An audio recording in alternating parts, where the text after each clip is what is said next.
slamming the pencil case shut. Did you just get stung? I asked. No, replied Umer, rubbing his swollen thumb. Well, maybe. Oh, great, I said. Now you've killed him. Killed him? Gasped Umer, staring at the pencil case containing his bee. What are you talking about? I haven't touched him. You don't have to. Once they sting you, that's it. They die. What? I didn't know that, cried Umer. Why did you do it, Mustafa? Why? Quiet down, man. You're gonna get in trouble. Oh, Mustafa, why? Wailed Umer, tears filling his eyes.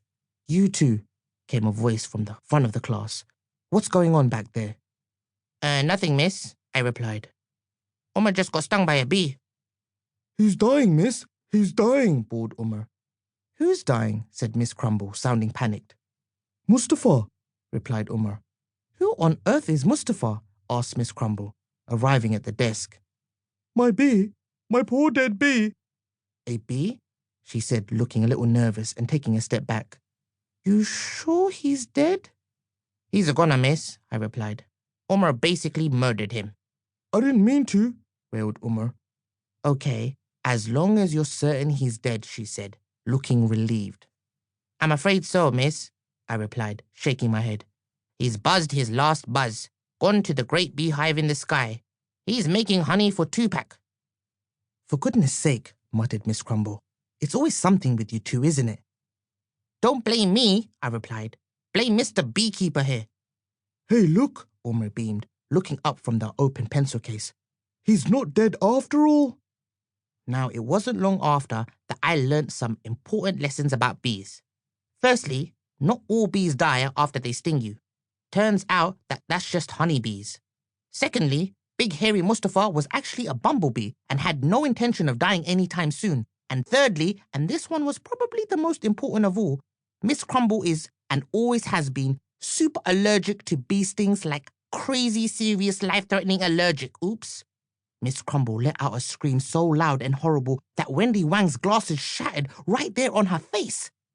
Miss C began to flail her arms around like a windmill in a hurricane, desperately trying to swat poor Mustafa.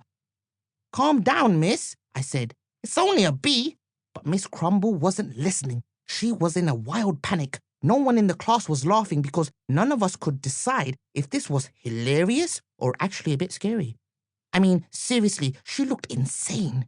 She was knocking over desks, pulling posters off the walls, spinning around so fast, I felt dizzy just watching her.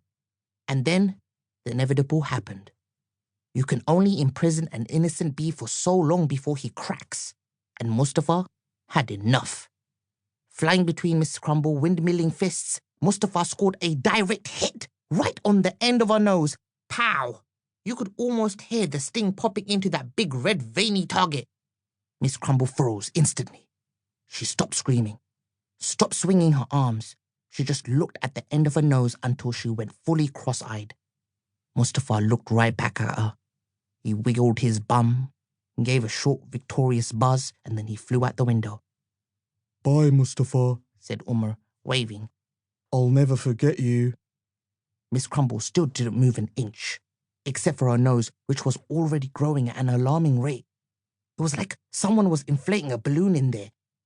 In an instant, the swelling had spread to her cheeks, her neck, her hands. She plonked down in her chair, looking dazed. She said, which I think roughly translates as, my tongue has swollen. Huh? I said, watching her slowly inflate. Do you reckon she's gonna burst? I hope not, replied Umer. Maybe we should go get some help. I don't know. She's had a pretty good innings. Humza! Yeah, okay, I said, pushing my seat out. I mean, if you felt that bad about killing a bee, imagine how you're gonna feel after killing a teacher. Humza! cried Umer, who was starting to look a bit ill himself. Only playing, man. Come on, let's go save the day. And with that, we jumped up and ran off to look for a teacher who wasn't about to explode. When the ambulance took her away, Miss Crumble looked like a beach ball dressed as a woman. I couldn't help but feel like maybe I was just a tiny little bit responsible. After all, I was the one who had assured her Mustafa was dead. But in my defense, if there are gaps in my knowledge about bees, who could be more responsible than my own teacher? So really, when you take that into account, it was all Miss Crumble's fault, and I'm totally blameless.